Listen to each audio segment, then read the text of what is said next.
तो नमस्कार जी, स्वागत है आप लोग का विद्या प्रकाश ऑनलाइन क्लासेस में। आज हम लोग पढ़ने वाले संस्कृत के चैप्टर नंबर 3 अलस कथा पाठ को। ठीक है, अलस कथा पाठ के जिसका लेखक है हमारे विद्यापति जी। इस पाठ में आपको बताया जाएगा कि आलसी लोग के लिए जीवन कितना कितना एकदम बेकार है। आलसी के लिए ये जो जीवन है, आपका जीवन शैली, मनुष्य जीवन कितना बेकार है। अगर आप चाहते हैं इसका ये जो क्लास पर इसका पैनल PDF, तो आप हमारे व्हाट्सएप चैनल में जो है जिसका लिंक डिस्क्रिप्शन बॉक्स में। ठीक है, चलिए इसके सारे ऑब्जेक्टिव एंड सब्जेक्टिव को वन शॉट में देखने वाले। ठीक है, वन शॉट में देखने वाले इसके सारे ऑब्जेक्टिव एंड सब्जेक्टिव को। तो चलिए देखते हैं। तो देखिए, क्वेश्चन नंबर 1 में आपका अलस कथा पाठ के लेखक कौन है। इसके जो लेखक है वो विद्यापति जी है। ठीक है, विद्यापति अलस कथा पाठ के लेखक है। और 2 नंबर में विद्यापति लोकप्रिय मैथिल भाषा के कवि। आपसे पूछा जाएगा विद्यापति किस भाषा के कवि हैं, तो आपको मैथिल भाषा, किसका कहना है, मैथिल भाषा के कवि। ठीक है, क्वेश्चन नंबर 3 को देखिए। क्वेश्चन नंबर 3 में आपका अलस कथा पाठ पुरुष परीक्षा नामक ग्रंथ से लिया गया। आपसे पूछा जाएगा अलस कथा पाठ किससे लिया गया, तो पुरुष परीक्षा नामक ग्रंथ से। जो भी लाल रंग से रंगा ये आपका उत्तर हो जाएगा। ठीक है, तो चलिए क्वेश्चन नंबर 4 को देखते हैं। क्वेश्चन नंबर 4 में आपका है, क्वेश्चन नंबर 4 का पुरुष परीक्षा मैथिल भाषा में लिखे थे। जो आपसे पूछ जाएगा परीक्षा पुरुष परीक्षा किस भाषा में, तो मैथिली भाषा में। ये आपका मैथिली भाषा में। क्वेश्चन नंबर 5 में देखिए, पुरुष परीक्षा कथा के रूप में मानवीय गुणों के महत्व का वर्णन करता है। तो पुरुष परीक्षा मानव के गुणों का वर्णन करता है। ठीक है, क्वेश्चन नंबर 6 में देखिए। क्वेश्चन नंबर 6 आपका, इस पाठ में आलस्य नामक दोष को दिखाया गया है। व्यंग मतलब दर्शाना होता है। इस पाठ में जो आलस्य के दोष को दिखाया गया कि मनुष्य के लिए आलस्य कितना बेकार चीज़ है। क्वेश्चन नंबर 7 को देखिए। 7 में आपका नीतिकार आलस्य को क्या मानते हैं, शत्रु। आपसे पूछा जाएगा क्वेश्चन वहाँ पर प्रश्न में कि नीतिकार आलस्य को क्या मानते हैं, तो आप बोलिएगा शत्रु मानते हैं नीतिकार आलस्य को। ठीक है, चलिए क्वेश्चन नंबर 8 को देखते हैं। क्वेश्चन नंबर 8 में देखिए आपका क्या है। क्वेश्चन नंबर 8 देखिए। क्वेश्चन नंबर 8 है, मिथिला में वृषवर नामक मंत्री था। आपसे पूछा जाएगा मिथिला का मंत्री कौन था, तो वृषवर था मिथिला का मंत्री। क्वेश्चन नंबर 9 को देखिए। वृषवर का स्वभाव दानशील और करुणाशील मतलब वो बहुत ही हृदय अच्छे दिल के व्यक्ति थे। कौन, वृषवर। वो मिथिला के मंत्री थे, बहुत अच्छे दिल के व्यक्ति थे, उसका व्यवहार बहुत सुंदर था। चलिए क्वेश्चन नंबर 10 को देखिए। वह अनाथों को मुफ्त में भोजन कराता था। जो वृषवर है मिथिला का मंत्री, वो अपने आसपास के जितने भी थे वहाँ पर उसको फ्री में भोजन कराता था, अनाथ गरीब जो भी है। ठीक है, क्वेश्चन नंबर 11 देखिए। वृषवर आलसियों के इच्छा अनुसार भोजन भी कराता था तथा दान भी देता था। कौन, तो वृषवर जो था ना, आलसियों को उसके इच्छा अनुसार भोजन कराता था, उसको दान भी देता, जो उसका इच्छा करता वही भोजन खिलाता। सोचिए कितना बड़ा दिल होगा उसका। क्वेश्चन नंबर 12 में देखिए। पेट में भूख लगने पर भी आलसी नहीं कुछ कर पाते। आपसे पूछा जाएगा कौन भूख लगने पर भी कुछ नहीं कर पाते, तो आलसी जो है भूख लगने पर भी कुछ नहीं कर पाते। क्वेश्चन नंबर 13 देखिए। 13 नंबर क्वेश्चन है आपका, आलसी परिश्रम नहीं करना चाहते। जो आलसी लोग हैं वो परिश्रम से बहुत डरते हैं। वो परिश्रम को एकदम पूरा दुश्मन की तरह देखते हैं कि वो मेरा दुश्मन। परिश्रम से वो आलसी लोग बहुत डरते हैं, बहुत। ठीक है, चलिए क्वेश्चन नंबर 14 को देखते हैं। क्वेश्चन नंबर 14 आपका देखिए। क्वेश्चन नंबर 14 में, आलसियों को मुफ्त में भोजन मिलना सुनकर बहुत सारे धूर्त लोग झूठा आलसी बनकर भोजन करने आ जाते थे। जो जैसे वहाँ कर लोगों को पता चला कि आलसियों को मुफ्त में भोजन करा रहे हैं मंत्री वीरेश्वर, तो वो धूर्त लोग जैसे झूठा आलसी बनकर भोजन करने आ जाते हैं। ठीक है, आपसे पूछा जाएगा कौन झूठा आलसी बनकर भोजन करने आने लगे, तो धूर्त लोग। कौन, धूर्त लोग। ठीक है, क्वेश्चन नंबर 15 देखिए। 15 है, असली आलसी 4 ही थे। आपसे पूछा जाएगा असली आलसी कितने थे। असली आलसी जो थे वो आपका 4 थे, असली आलसी 4। ठीक है, क्वेश्चन नंबर 16 तो क्या आलसियों की परीक्षा लेने के लिए आलसशाला में कर्मचारी आग लगा दिए थे। आपसे पूछा आलसियों की परीक्षा लेने के लिए कर्मचारी क्या किए थे, तो आग लगा दिए थे। क्या किए थे, आग लगा दिए थे। कौन, कर्मचारी आग लगाए थे, वहाँ के कर्मचारी जो थे। क्वेश्चन नंबर 17 देखिए। आग देखकर सभी बनावटी आलसी भाग जाते हैं। तो आपसे पूछा आग देखकर कौन भाग जाते हैं, तो बनावटी आलसी जो थे आग देखकर भाग जाते हैं। क्वेश्चन नंबर 18 देखिए। क्वेश्चन नंबर 18 में आपका, आग लगने के बाद भी 4 असली आलसी नहीं भागे थे।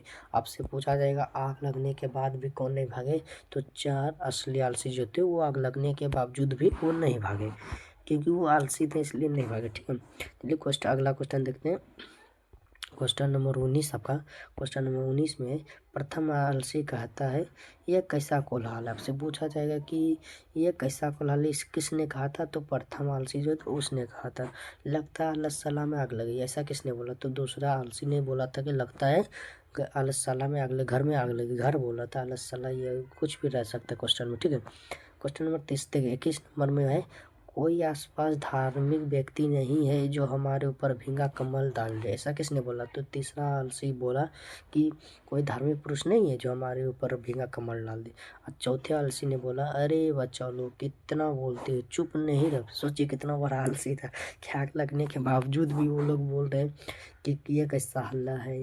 कोई लगता है कि अस्पताल घर में सॉरी आलसशाला में आग लगी है, कोई बोल रहा है कोई कंबल डाल दो। और चौथा तो गजब कर दिया, वो बोल रहा है कि कोई अरे बच्चा लोग कितना हल्ला करते चुप नहीं रह सकते, आग लगने के बावजूद भी वो बोल रहा है कि चुप नहीं रह सकते। कौन चौथा हालत, ठीक है। चलिए अगला क्वेश्चन देखते हैं। क्वेश्चन नंबर 23 आपका है। क्वेश्चन नंबर 23 को देखिए।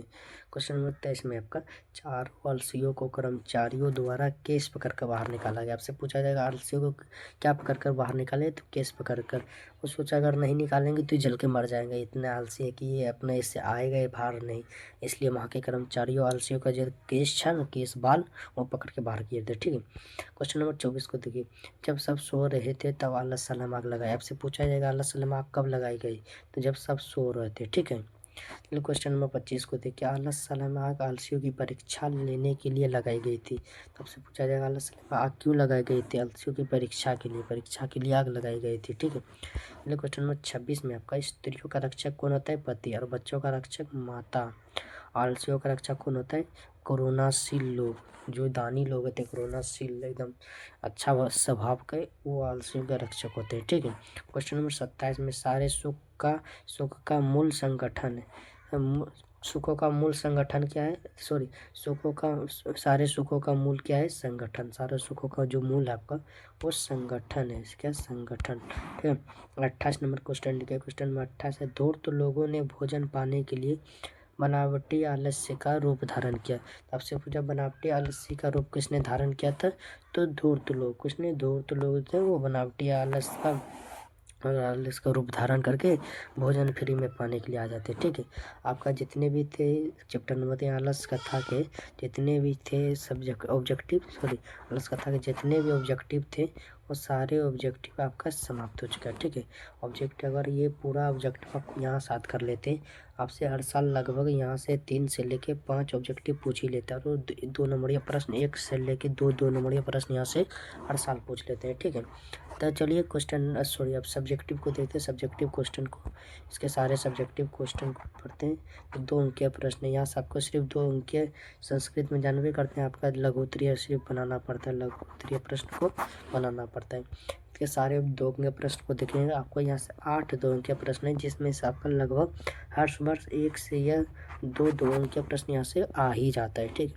चलिए इसके सारे 2 अंक के प्रश्न को देखते हैं। तो प्रश्न नंबर 1 देखिए। प्रश्न नंबर जो 1 है आपका, ये आपका क्या है, प्रश्न नंबर एक में आपका आलस कथा से क्या शिक्षा मिलती है। ये जो आलस कथा इससे हमें क्या शिक्षा मिलती है, तो उत्तर देखिए। आलस कथा पाठ से यह शिक्षा मिलती है कि आलसियों का भरण पोषण करुणाशील अर्थात दयावानों के बिना संभव नहीं है। अगर दयावान इस धरती पर ना हो तो आलसी ये भूखे मर जाएंगे, ठीक है। आलसी काम नहीं करते हैं और दूसरे पर निर्भर रहते हैं। आलसी जो अपने ऊपर कभी निर्भर रह ही नहीं पाते, वो दूसरे के ऊपर निर्भर। इससे तो हम मनुष्य भी दूसरे के ऊपर निर्भर हैं, ठीक है। हम भी परजीवी है दूसरे के ऊपर निर्भर, ठीक है। चलिए क्वेश्चन सॉरी आगे देखते हैं। आगे क्या आपका, आलस्य मनुष्य का महान शत्रु। आलस जो है मनुष्य का महान, आलस्य मनुष्य को कभी भी आगे बढ़ने ही नहीं देता है। आलस मनुष्य को धीरे धीरे खोखला करके खा जाता है, इसलिए कभी आप लोग आलस मत कीजिएगा। अभी ये आपका ठंड का समय, आप सोचेंगे सर पढ़ने का मन नहीं करता, तो पढ़ने का मन नहीं करता तब फिर भी पढ़िए, ठीक है। आलस क्या शत्रु है, किसका, मनुष्य का महान शत्रु है, छोटा मोटा नहीं बहुत बड़ा शत्रु है, ठीक है। अतः हमें आलस से त्याग देना चाहिए, ठीक है। आलस हमें कभी जीवन में रखना चाहिए, आलस को त्याग के हटा देना चाहिए, कभी भी आलस को रखना ही नहीं चाहिए जीवन में। अगर आप ये समझ गए होंगे तो ये सब लिख के ज़रूर कमेंट में लाइक करिएगा। अगर अभी तक आप वीडियो को लाइक नहीं किए तो लाइक कर दीजिएगा, और चैनल को सब्सक्राइब नहीं किया तो आप चैनल को सब्सक्राइब कर दीजिएगा। यहाँ आपका संस्कृत और हिंदी का फुल तैयारी होगा, फुल अच्छे से तैयारी होगा। ऑब्जेक्टिव एंड सब्जेक्टिव सबका एकदम 100 नंबर का यहाँ पर आपका तैयारी होगा, ठीक है। और दोस्तों को शेयर जरूर कीजिएगा, बताइएगा कि चलिए एकदम पढ़िए हिंदी और संस्कृत मस्त भाषा में, आसान भाषा में, ठीक है। चलिए 2 नंबर क्वेश्चन को देखते हैं। क्वेश्चन नंबर 2 में देखिए आपका क्या है। आलस साला के कर्मियों ने आलसियों की परीक्षा क्यों ली थी। आलस साला जो माकर कर्मचारी थी वो आलसियों की परीक्षा क्यों ली थी, इसका आंसर देखते हैं। आलस साला में बहुत सारे धूर्त लोग बनावटी आलस्य दिखाकर अन्य और वस्त्र पाने लगे थे, जिससे खर्चा बढ़ गया तथा इसलिए कर्मचारियों ने असली आलसियों की पहचान करने के लिए आलस्य की परीक्षा ली। आलसी की जो परीक्षा थी, आलसशाला क्यों परीक्षा लेने लगा कर्मचारियों ने, वहाँ आलसशाला का जो खर्चा था वो बहुत ज़्यादा बढ़ गया था, जिससे वो कर्मचारी को लगा कुछ तो गड़बड़ है, इसलिए वो आलसशाला में आग लगाई आलसियों की परीक्षा लेने के लिए, ठीक है। चलिए क्वेश्चन नंबर 3 को देखते हैं। क्वेश्चन नंबर 3 में आपका कर्मचारियों ने आलसियों को आग से किस प्रकार बाहर निकाला। वहाँ पे जो कर्मचारी थे वहाँ सारे जो 4 आलसी थे उसको किस प्रकार बाहर निकाले थे। चलिए इसका उत्तर देखते हैं। इसका उत्तर है आपका, आग लगते ही बनावटी आलसी भाग गए परंतु 4 असली आलसी सोए रहे। कर्मियों ने सोचा यदि इन्हें नहीं निकाला गया तो ये जल के मर जाएंगे। तब उन्होंने चारों आलसियों के केस को पकड़कर बाहर निकाला, उसका जो बाल था उसको पकड़ के बाहर निकाला सारे आलसियों को, ठीक है। चलिए क्वेश्चन नंबर आप 4 को देखते हैं। क्वेश्चन नंबर 4 में आपका क्या है। क्वेश्चन नंबर 4 देखिए। क्वेश्चन नंबर 4 है, आलसशाला में आग लगाने पर क्या हुआ। आलसशाला में जो था आग लगाने पर क्या हुआ। क्वेश्चन नंबर 4 देखिए, इसका आंसर है आपका, आलसशाला में आग लगाने पर क्या हुआ। आलसशाला में आग लगाने पर ही सभी बनावटी आलसी भाग गए, लेकिन 4 असली आलसी सोए रहे और बात करते रहे।